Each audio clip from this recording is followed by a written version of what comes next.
Eli oikein hyvää iltapäivää kaikille ja tervetuloa jälleen yhteen tämänkin kevään ja vuoden Batch Finland-webinaariin, eli osaamisen tunnistamista ja erilaisia osaamismerkkikeissejähän me täällä kovasti esiin tuomme. Ja jälleen meillä on mielenkiintoinen aihe, eli osaamismerkit yritysyhteistyön mallina ammattikorkeakoulussa. Ja tästä meillä on alustajina Lotta Pakanen Oulun ammattikorkeakoulusta ja Hanna Koskela Unite AI:stä.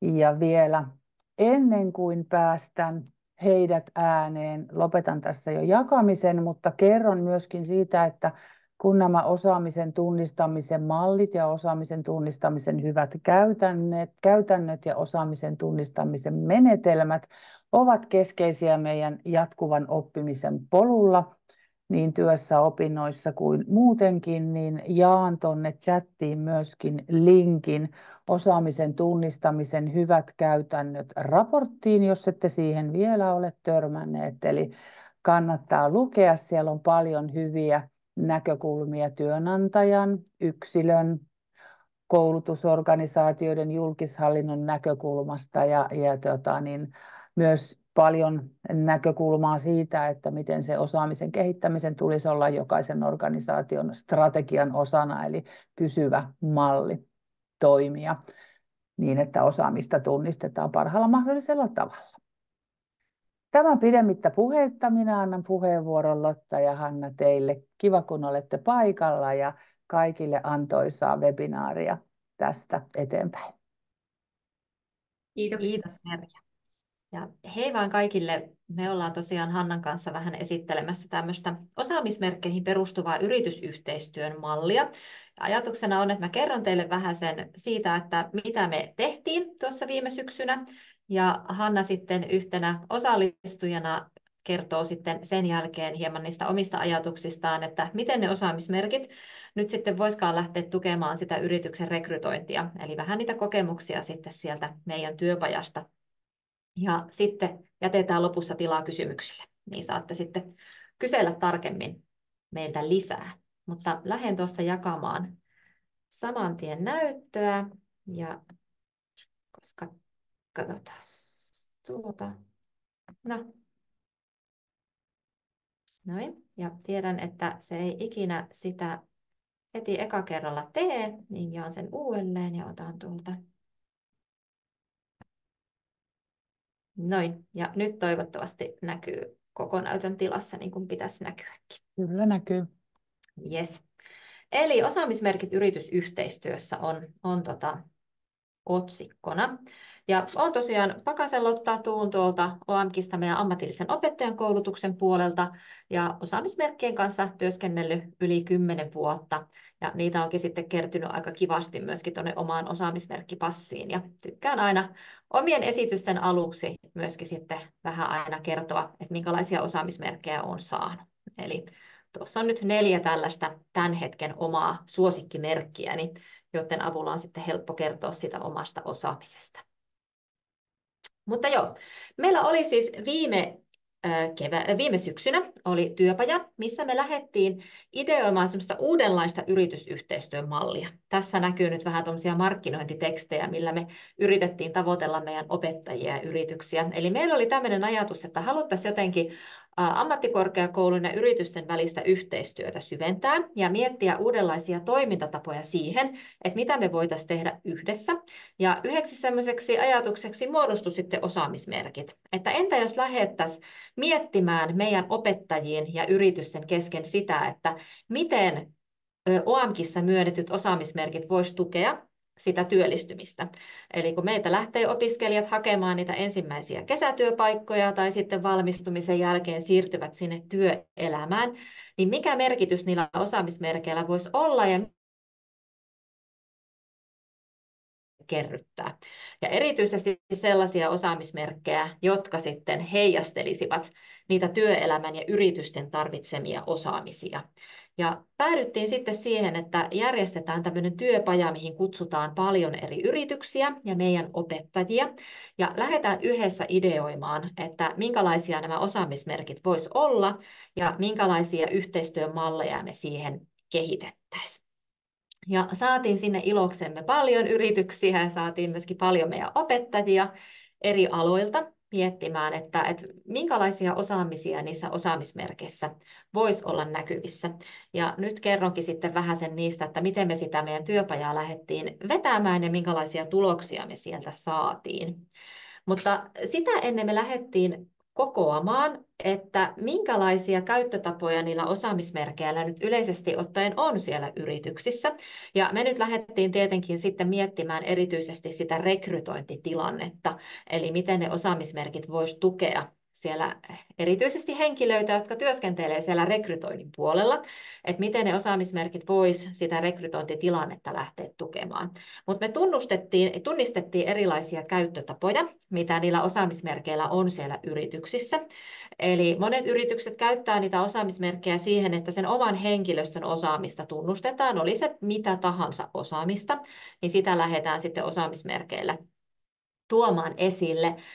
Isoon osaan nousi erilaiset koulutukset ja sertifikaatit, eli yritys järjestää jonkinnäköisen koulutuksen joko omille asiakkailleen tai omalle henkilöstölleen ja sitä kautta saa vähän tämmöisen niin kuin sertifikaattityyppisen todistuksen siitä, että on osallistunut johonkin koulutukseen.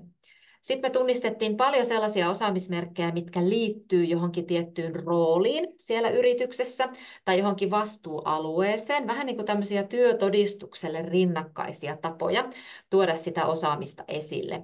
Mutta sitten ehkä sellaisia, mitä ei niinkään paljon näkynyt, mutta mistä kyllä kuultiin, että tällaisiakin käyttötapoja voisi olla, oli muun muassa se, että voisiko osaamismerkkien avulla perehtyä yritykseen, eli siellä niin kuin, vähän myöskin siellä rekrytointitilanteessa, ja varsinkin sitten siinä vaiheessa, kun tullaan sinne yritykseen töihin, että se kaikki sellainen, mitä meidän pitäisi tietää ja oppia siitä yrityksestä, niin voisiko siellä käyttää niitä osaamismerkkejä.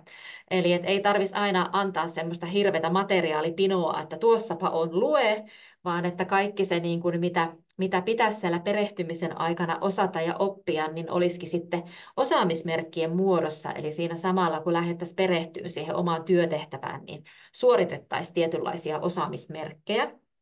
Niin se tuntui kanssa aika kivalta, että se voisi vähän palastella ja pienentää sitä isoa osaamismäärää, mikä pitää siinä heti alkuvaiheessa niin ottaa haltuun. Sitten puhuttiin paljon siitä, että olisi kiva visualisoida niitä erilaisia osaamispolkuja siellä yrityksen sisällä. Eli tätä kautta voit kehittyä tuossa ja tuossa tehtävässä ja tätä kautta voit edetä tuonne ja tätä kautta voit kehittää osaamistaan, eli tehdä tämmöisiä polkuja näkyväksi. Sitten puhuttiin jaetuista arvoista. Joku heitti esimerkkinä, että onhan meillä olemassa joutsenlippuja ja muita tällaisia, että voisiko niitä olla jotenkin enemmänkin, että hei me, jotka ollaan niin kuin samojen arvojen ja ajatusten takana, niin voisiko tämmöiseen ajatukseen myöskin luoda osaamismerkkejä. Saavutuksia, suositteluja, eli monet yrityksethän saattaa vaikka omille asiakkaille myöntää tämmöisiä suositteluja, niin voisiko ne olla sitten osaamismerkkien muodossa? Tai sitten, että minkälaisia osaamismerkkejä voisi olla asiakkaille ja tuotteiden käyttäjille yleensäkin. Niin tällaisia eri käyttötapoja me tunnistettiin, että mihin tällä hetkellä suomalaiset yritykset osaamismerkkejä käyttää. Ja me haluttiin nyt erityisesti, totta kai kun kyseessä oli tämä niin kuin korkeakoulun ja yritysten välinen yhteistyö, niin me haluttiin nyt erityisesti satsata tässä työpajassa niitä panoksia sinne rekrytointitilanteeseen. Eli ajateltiin, että nämä osaamismerkit vois tukea, että siinä kun sä yrität päästä sinne haastatteluun, niin sulla olisi mahdollisimman hyvä arsenaali osaamismerkkejä, millä sä voisit varmistaa, että sä pääset sinne haastatteluun. Ja sitten totta kai siellä haastattelun aikana sitten myöskin vielä kertoa sitä omasta osaamisestasi enemmän. Niin tämä oli se näkökulma, mikä me tähän työpajaan päätettiin sitten valita. Yhdessä ajateltiin, että se voisi olla semmoinen, mikä tukisi ihan meitä molempia. Ja totta kai me käytiin myös vähän sen benchmarkkailemassa, että minkälaisia osaamismerkkejä on jo olemassa. vähän ehkä tämmöisenä niin kuin ajatuksena, että meidänkin työpajaan osallistuvat yritykset näki, että niitä todellakin käytetään yrityksissä, että osaamismerkit ei ole yrityksille mikään uusi juttu, vaan että niitä on hyvinkin paljon tällä hetkellä. Ja vähän ehkä myös kuvattiin sitä näkymää, mikä niihin osaamismerkkeihin on. Eli suurin osa oli tosiaan sinne oman henkilöstön osaamisen tunnistamiseen, erityisesti koulutusten ja sitten erilaisten roolien kautta. Niin ne oli ne kaikkein yleisimmät käyttötarkoitukset, mitä me sitten löydettiin noista osaamismerkeistä. Mutta oli jotenkin kivaa, kun nykyään pystyy näyttämään niin paljon erilaisia yritysesimerkkejä tuolta osaamismerkkipuolelta, niin oli jotenkin kauhean mukava lähteä sitten näyttämään myöskin, että niitä osaamismerkkejä yrityksistä löytyy. No, sitten me seuraavaksi lähdettiin totta kai miettimään, että no mihin me nyt sitten käytetään niitä osaamismerkkejä täällä meidän korkeakoulukentällä.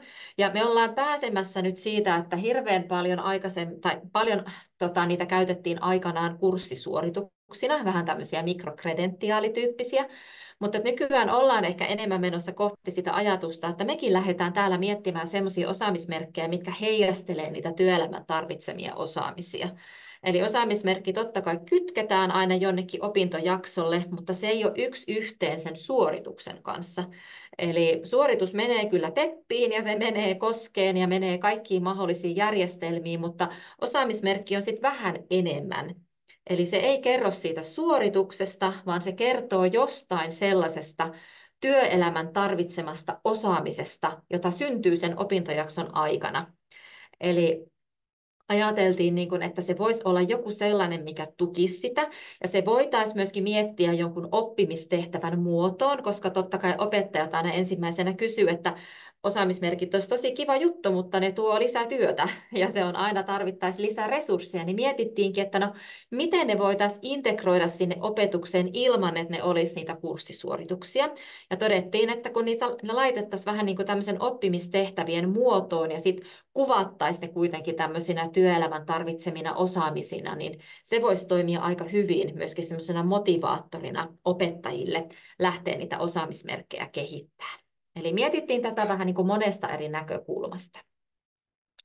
Ja sitten totta kai tuotiin myöskin esille tämmöinen ajatus siitä, että voisiko osaamismerkki toimia tämmöisenä osaamisprofiilina, eli se, että me voitaisiin niin kuin myöskin lähteä yhdessä miettimään, että minkälaisia osaamisprofiileja sieltä löytyy sieltä yritysten puolelta ja miten ne vois matchata tänne meidän opintoihin ja minkälaisia sisältöjä niissä voisi olla ja niin edelleen. Eli saataisiin vähän tämmöisen profiiliajattelun kautta myöskin sitä yhteistyötä eteenpäin. Mutta aika äkkiä huomattiin, että yhteistyö on huomattavasti helpompi ihan vaan aloittaa siitä, että lähdetään miettimään jotain yhtä yksittäistä osaamismerkkiä. Että tämmöinen osaamisprofiiliajattelu niin oli sitten jo ehkä vähän semmoinen, olisi vaatinut pitempää pohtimista ja totta kai olisi liittynyt jo sitten moniin muihinkin asioihin, niin todettiin, että ei mennä vielä näin pitkälle, vaan lähdetään nyt ihan sitten miettimään yksittäisten osaamismerkkien kautta, että miten tämä homma voisi lähteä liikkeelle. Ja niin me sitten pidettiinkin tuossa syksyllä meidän työpajassa tämmöinen brainstorming, missä lähdettiin yhdessä miettimään niitä yritysten osaamistarpeita ja meidän tuottamaa osaamista. Ja meillä oli aika erilaisia yrityksiä mukana, eli oli tosiaan ihan tämmöisiä isoja valtakunnallisia jättiyrityksiä ja sitten oli tämmöisiä hyvin pieniä yrityksiä ja toimialatkin oli hyvin erilaisia. Et sieltä löytyi totta kai tätä ICT-puolta, pelialaa, mutta sitten löytyi ihan sosiaaliterveyttä ja niin edelleen. Eli hyvin tämmöinen niin kuin laaja-alainen joukko meillä oli pohtimassa näitä erilaisia osaamistarpeita. Ja sen työn tukena me käytettiin tämmöistä nelikenttää, niin sanottua rekrytointivalttikenttää, mikä me siinä työpajassa sitten suunniteltaessa työpajaa kehitettiin. Eli me laitettiin asioita tämmöiseen nelikenttään, joista ensimmäinen oli tämä geneerinen osaaminen, eli minkälaisia tämmöisiä niin sanottuja pehmeitä taitoja yritykset arvostaa ja minkälaisista pehmeistä taidoista he haluaisi. että rekrytoitavilla henkilöillä on osaamista. Ja sitten sama juttu totta kai, että miten me täällä ammattikorkeakoulussa tuotetaan näitä pehmeitä taitoja ja geneeristä osaamista. Sitten oli ihan niitä substanssiosaamisia, eli hyvinkin pieniä, yksityiskohtaisempia tai tämmöisiä laajempia substanssiosaamisen tarpeita, mitä sieltä nousi. Ja niitä nousi kyllä ihan valtavasti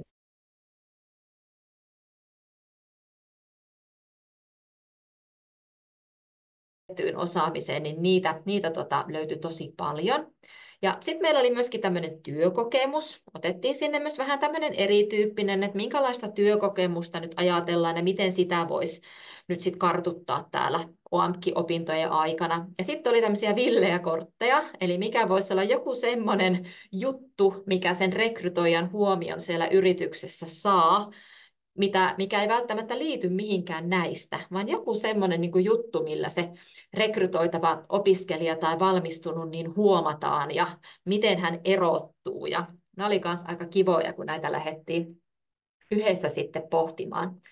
Ja meillä oli tosiaan yrityksille tämmöisiä vihreitä lappuja, mihin yritykset lähti sitten kirjaamaan, että mitä osaamista siellä tarvitaan nyt ja tulevaisuudessa. Ja sitten meillä oli OAMK-opettajille oli tuommoisia oransseja lappusia, missä sitten lähdettiin hahmottelemaan, että no minkälaista osaamista nyt sille opiskelijalle kertyy siellä opintojen aikana. Ja näistä kaikista me sitten saatiin aika ihana sekamelska aikaiseksi, eli lappusia tuli tosiaan hyvin paljon. Ja sieltä löytyi paljon niitä yksityiskohtaisia mikroosaamisia. Siellä oli Python-ohjelmointia ja kaikkea tämmöistä muuta niin kuin hyvin konkreettista, pientä täsmäiskua. Ja siellä tosiaan eräs tämmöinen ison teknologiayrityksen rekrytoija sanoikin, että nämä on sellaisia asioita, mitä he katsoo siinä vaiheessa, kun he rekrytoi, ja näitä valitettavan harvoin näkyy tutkintotodistuksissa. Eli tutkintotodistukset on niin laajoja, eli siellä puhutaan niin kuin ihan eri tasolla siitä osaamisesta. Ja se, mitä heidän pitäisi saada niin kuin tietää, on se, että onko sulla sitä Python-osaamista, onko sulla osaamista algoritmeista, löytyykö sulla niin kuin tämmöisiä täsmäjuttuja. Ja he totesivat siellä, että osaamismerkit toimis tässä ihan älyttömän hyvin. Että kun siellä on vaikka joku ohjelmointikurssi, niin sen ohjelmointikurssin aikana niin voitaisiin antaa osaamismerkki, mikä kertoisi vaikkapa Python-osaamisesta. Ja sitten sen osaamismerkin kautta olisi taas tosi paljon helpompi lähteä esittelemään sitä omaa osaamistaan. Ja näitä tuli tosiaan paljon eri aloilta. Ei ollut pelkästään niitä teknisen alan juttuja tai ICT-alan juttuja, vaan sieltä löytyi niin kuin paljon muutakin sellaisia, mitä siellä voisi olla. Mutta se, mikä mun mielestä oli tosi mielenkiintoista, se ei itse asiassa löytynyt täältä geneerisen osaamisen puolelta, vaan se oli tuolla villeissä korteissa. Geneerinen osaaminen oli hyvin sitä, mitä me nyt voitinkin olettaa, että niitä tiimityötaitoja ja muuta tällaista, mutta siellä ei ehkä tullut semmoisia varsinaisia yllätyksiä mulle itselleni siellä geneerisen osaamisen puolella. Ja työkokemuksen puolella tuli taas sitä, että jos opiskelijan on mahdollista lähteä vaihtoon, niin tämmöinen KV-kokemus ja siitä osaamismerkki voisi olla tosi hyvä, että tulisi sitä semmoista niin kuin kansainvälistä osaamista sen vaihdon kautta.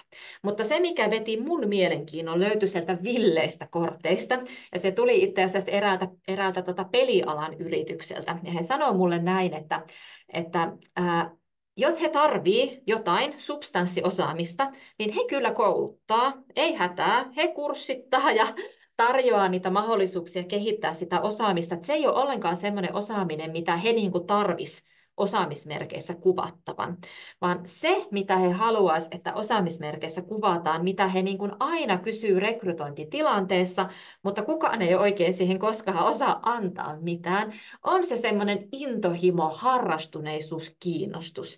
Ja mä jotenkin ymmärrän sen pelialan myöskin tämmöisessä niin kuin kontekstissa, että siellä on varmaan niin kuin paljon sellaisia niin kuin asioita, mitkä ei ole substanssiosaamista ja on sellaisia, mitkä niin kuin edesauttaa sitä, että kun sä olet innostunut, kiinnostunut, harrastat jotain, niin sun on ihan hirveän helppo myöskin sitten ottaa niitä substanssiosaamisia haltuun.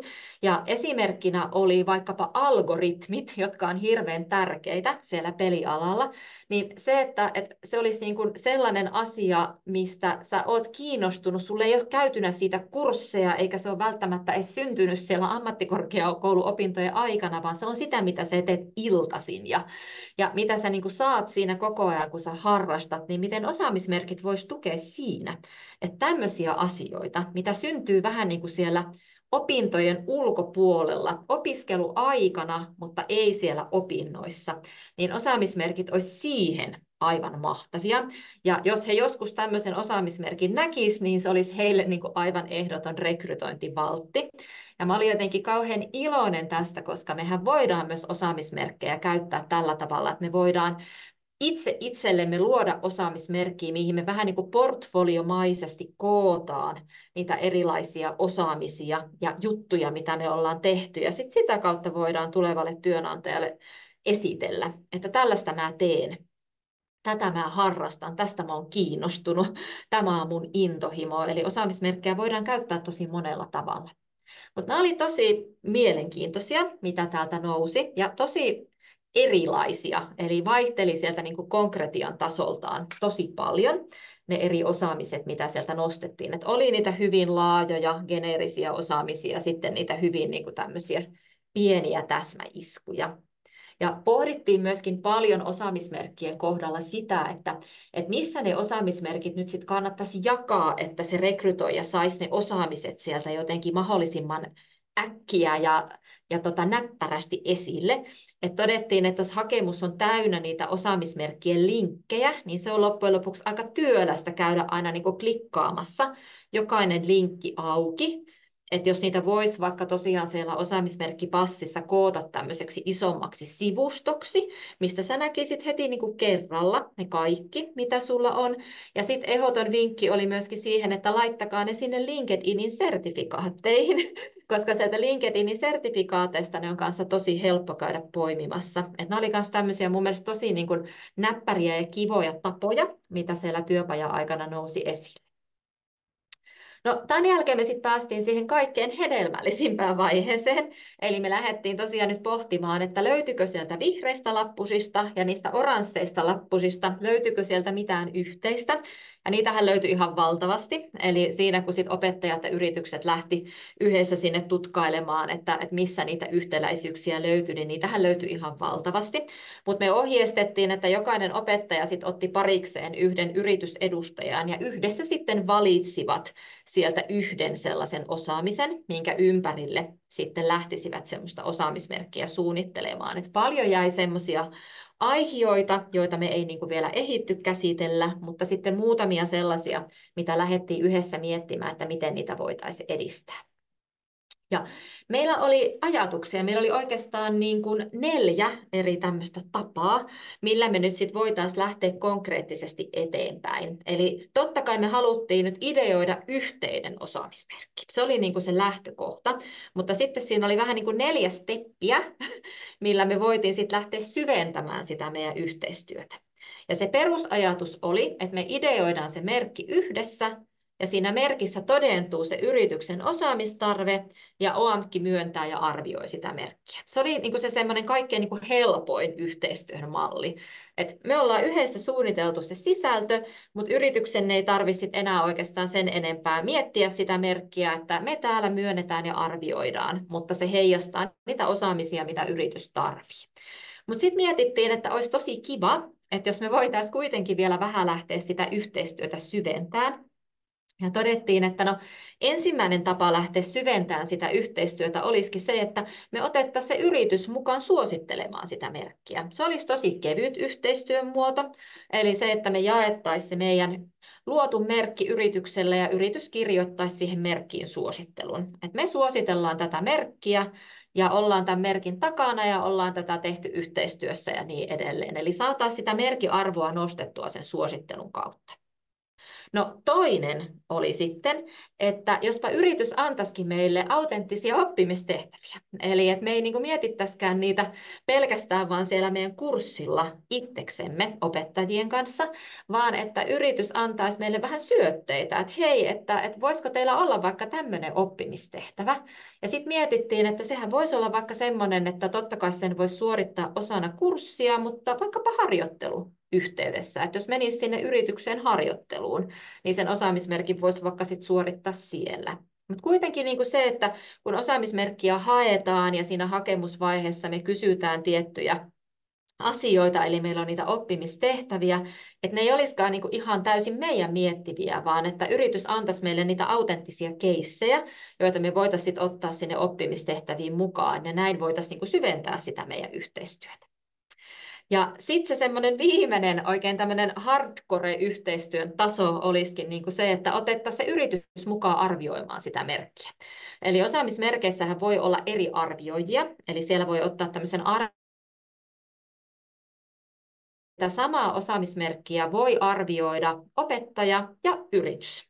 Mun mielestä tämä sopii erityisesti tuonne toiselle asteelle, tuonne ammatilliseen koulutukseen, kun siellä on näitä näyttöjä, missä tosiaan sitten pitää aina ollakin se yritysedustaja mukana, niin ajateltiin, että no otetaanpa se malli tämmöisen yritysyhteistyön malliksi, että sen opettajan lisäksi niin olisikin se yrityksen edustaja, joka sitten arvioisi sitä osaamista, ja tätä kautta niin kun se osaaminen olisi todellakin niin kuin validia, kun sitä olisi arvioitu molemmissa paikoissa. Näin pitkälle ei me vielä päästy. Meillä on nyt muutamia merkkejä, missä ollaan tuon EKA-plussan kohdalla. Eli siellä on nyt yritykset suosittelemassa niitä merkkejä, mitä ollaan tehty.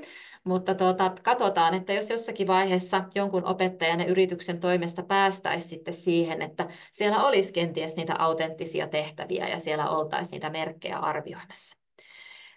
Mutta sellaisia niin kuin merkkejä, mitä me nyt tässä niin kuin luotiin, niin liittyy esimerkiksi tämmöisiin viestintätaitoihin ja vuorovaikutukseen, mitä lähdettiin miettimään. Se voisi olla yksi semmoinen, mitä tarvittaisiin.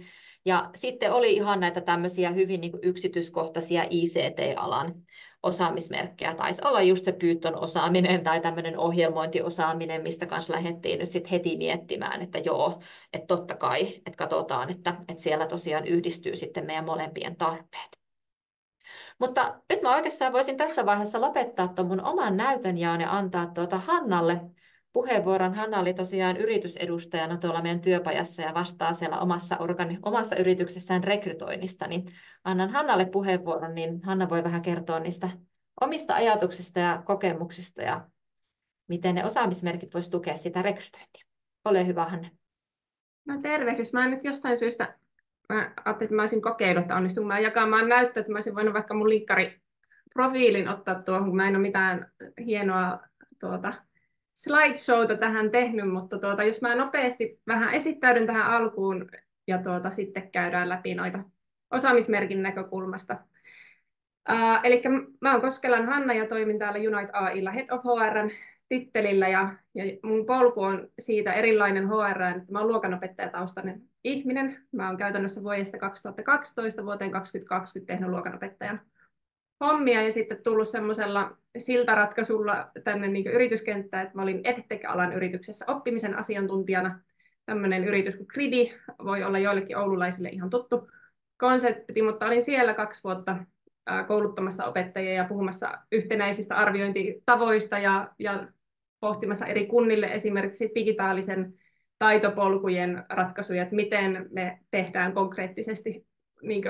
konkreettisesti näkyväksi niitä asioita, mitä lapsi opiskelee 1., 2., 3., 4., 5., minkälaiset tietoviestintäteknologiataidot kertyy ja minkälainen osaamismerkki jokaisen vuosikurssin päätteeksi sitten jää sille lapselle ikään kuin todentamaan, mallintamaan sitä, että nyt kun on tämmöinen merkki, niin tämmöiset osaamiset on sen kautta sitten olemassa.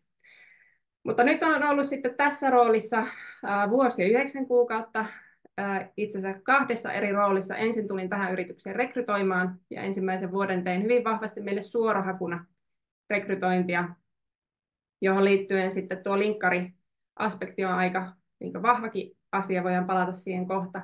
Mutta nyt viimeiset 8 kuukautta on toiminut tässä sitten koko HR:n, ainoana HR:nä koko talossa, eli mun rooli on huolehtia aivan sieltä rekrytoinnista onboardauksen kautta läpi työsuhteen elinkaaren meidän ihmisistä ja huolehtia myös se sitten niin saattelu ulospäin, mutta tämä on niin lyhykäisyydessä, jos koittaa napakasti kertoa, tiivistää kokemustaustaa. Vielä semmoinen ajatuslanka tähän väliin, että mä olen ennen luokanopettajaa aikoja ollut hyvin vahvasti myös esihenkilö tehtävissä myyntialalla ja ollut siellä puhelinmyyntiyrityksissä ensimmäisissä työpaikassa monesti ne 16-kesäiset oli siellä niin aivan ensimmäisiä työhaastatteluita käymässä, niin se mun näkemyspohja on aika niin pitkältä ja laajalta niin aikajänteeltä jostakin vuodesta 2007 tähän hetkeen. Että vaikka rekrytoinnista se kokemustausta on kohtalaisen ohkainen vielä tai varsin koen olevani vielä uusi tässä kentässä, niin tavallaan se osaamisen ymmärtäminen ja sen visualisoiminen ja tämmöinen on mulle hyvinkin tuttu aspekti.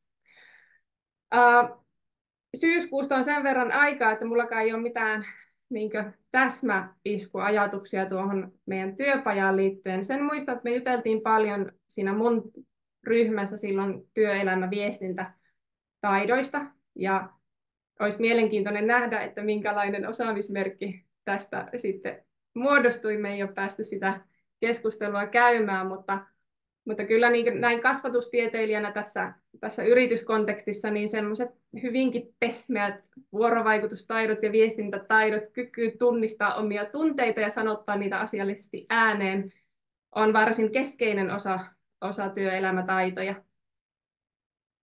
Sä voit Lotta välillä ohjata mua, että jos menee rönsyileväksi, mulla ei nyt ole niitä dioja, mutta jos miettii niin rekrytoinnista, kun lähtee liikkeelle, niin meillä hyvin vahvasti, kun ollaan teknologia-alalla ja tehdään tämmöisiä hyvin innovatiivisia räätälöityjä softaratkaisuja asiakkaille, että meillä on niin AI-osaajia kuin designereita, kuin ihan perussoftakehittäjiä kuin XR-osaajia, niin laaja skaala 97 ihmisen organisaatiossa, niin valtaosa meidän rekrytoinnista tehdään suorahakuna, joka niin meidän näkökulmasta, jos mä mietin meidän rekrytointeja, ja tempo voi olla joskus aika kovakin, niin se, että linkkarissa olisi ne osaamismerkit ja osaamisen kuvaukset hyvinkin täsmällisesti kerrottuna, niin on hyvinkin tärkeä elementti siinä, että pääsee meillä vaikka työhaastatteluun.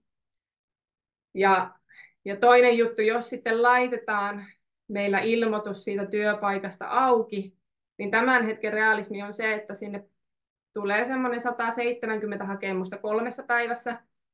Ja kun esimerkiksi minä olen meidän yrityksessä ainoa HR niitä siellä nopeasti skannaamassa ja on tarve tietenkin löytää ihminen kohtalaisen nopealla tempolla, niin se aika, mitä meillä on käyttää siihen CV:n tai työhakemuksen lukemiseen on aika rajallinen. Ja se osaamismerkki voisi olla siinä mielessä älyttömän hyvä, varsinkin jos on ollut tiivistä yhteistyötä siinä, että minkä tyyppisiä asioita sillä kuvataan. Niin jos siellä nyt vaikka meillä, jos ottaa esimerkiksi, että meillä haetaan vaikka Flutter-kehittäjää, niin jos siinä CV:ssä ei sanallakaan mainita sanaa Flutter, tai se ei käy millään tavalla sieltä ilmi, niin se on aika nopeasti niin pois se CV ja seuraava eteen, ja sitten ruvetaan katsoa, ja sieltä skannataan niin varsin nopealla tempolla niin 10 henkilöä, jotka voitaisiin ehkä haastatella, jolloin sitten jos sitä osaamista on ja sitä ei ole sinne kuvattu, niin se on varsin raaka pelisen, niin varsinkin junnumman kehittäjän näkökulmasta, että oishan mulla ollut, mutta kun unohtui se sinne niin laittaa ja täsmentää. Niin siitä niin osaamismerkit on tosi kätevä, niin koska se on niin nopeasti. Kuitenkin jos on tiedossa, mitä se osaamismerkki sisältää, niin se on visuaalisesti niin kuvattuna. Siellä sä näet ja pongaat sen nopeasti, paljon nopeammin kuin sen yksittäisen sanan siellä jossakin hakemustekstin niin alaviitteissä. Mutta nämä nyt niin ne nopeat ajatukset. Onko Lotalla jotain niin täsmäohjausta, että minkä tyyppisiä asioita olisi syytä vielä kertoa? Mun mielestä sä kerroit tosi hyvin, että noistahan me siellä työpajassakin just juteltiin, että miten jotenkin, kun tulee niitä hakemuksia niin paljon, että miten erottua sieltä. Ja just pohdittiin sitä, että ne osaamismerkit on mainio tapa erottua ja just niin kuin nostaa niitä tiettyjä osaamisia sieltä valokeilaan, niin sehän niiden ajatus on. Niin tosi hyvin mun mielestä just kuvasit sitä. Mitä sä itse niin kuin ajattelet tämmöisestä niin kuin yhteistyöstä oppilaitosten kanssa? Että ajattelisitko juuri, että siitä olisi niin kuin jatkossakin hyötyä ehkä tämmöisenä niin kuin konseptina? Siis ehdottomasti mun mielestä on hyötyä, varsinkin tässä ajassa, kun ne niin kuin työnkuvat ja roolit ja osaamistarpeet vaihtuu tosi nopeasti. Että kyllähän meilläkin näkyy tällä hetkellä vaikka tekoälyn niin valtavan nopea kehitys niin kuin työtehtävissä ja se, että minkä tyyppisiä asioita, kuinka nopeasti pitää olla niin kuin mahdollisuus muuntautua ja ottaakin vähän erilaista roolia tai hyväksyä se, että on opeteltava uusia AI-työkaluja, vaikka jotta voi tehdä hommansa tehokkaammin, niin kun se muuttuu niin valtavan nopeasti, niin ilman yhteistyötä sinne niin yritysten näkökulmasta sinne korkeakoulukenttään, niin siinä tulee herkästi sellainen tilanne, että opetussuunnitelma ohjaa niin tiettyjä juttuja ja sitten tehdään ne valmiiksi ja pahimmillaan käy niin, että henkilö valmistuu, mutta hänellä ei ole sitä osaamista. Siinä tulee semmoinen niin käppisen niin yritysten tarpeiden ja koulutuksen väliin. Ja ilman sitä vuorovaikutusta sitä on hirveän vaikea kuroa kiinni. Ja niin sen vuorovaikutuksen on pakko, niin jossakin kohtaa ainakin koen itse henkilökohtaisesti niin, että se olisi syytä, että se olisi jatkuvaa semmoista vuoropuhelua. Olipa se sitten niin harjoitteluiden muodossa tai työpajojen muodossa tai jotenkin, mutta jotakin niin vuorovaikutusta on pakko käydä sen tavallaan osaamisen kehittämisen näkökulmasta, jotta se on validia se osaaminen sitten, kun sieltä valmistuu. Kyllä, ja ihan sama ajatus kyllä täältä kentältä, että totta kai meillä ammattikorkeakoulussa se työelämä on niin tärkeässä roolissa ja se vuoropuhelu on ihan ensiarvoisen tärkeää ja mun mielestä on aina kauhean mukava kehitellä tämmöisiä uusia tapoja tehdä sitä yhteistyötä, että ainahan me voidaan kokoontua yhteen ja miettiä niitä erilaisia osaamistarpeita, mutta mun mielestä tässä oli just kiva, että päästiin vähän konkreettisemmalle tasolle miettimään niitä välineitä.